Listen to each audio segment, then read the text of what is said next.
answers. The first one is Jesus, another one is I. He has given some of your books, and he follows your teaching for internet, and he is very grateful for them. Probably he won't be able to come to Plum Village. May you say some words about this intervening between Catholic and Buddhist?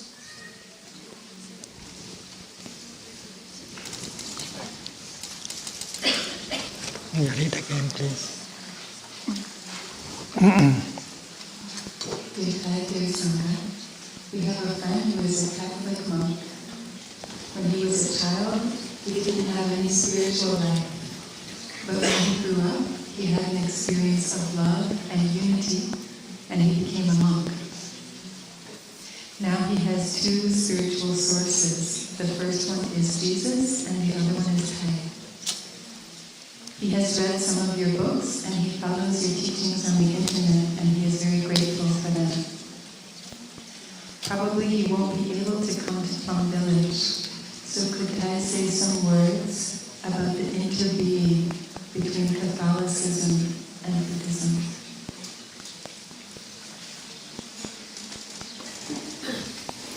Well, yesterday, the day before yesterday, we said something like Buddhism is made of non-Buddhist elements. It's like a flower that is made of non-flower elements. And the Buddha has used only non-Buddhist elements to make his Buddhism. And he was aware of that. So looking around, you see many elements. And if you are a skillful person, you can make use of every element you see around in order to make your own Buddhism.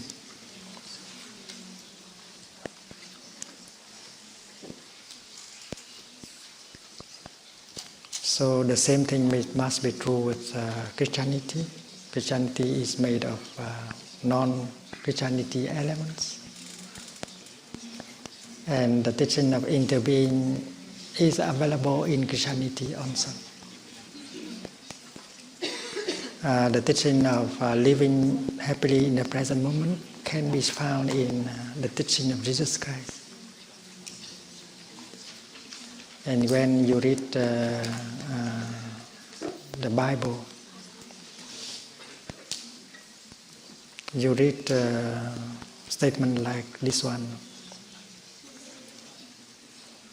There will be a day when you will see that I am in my Father, and you are in me, and I am in you. That is from John. And this is the teaching of interbeing.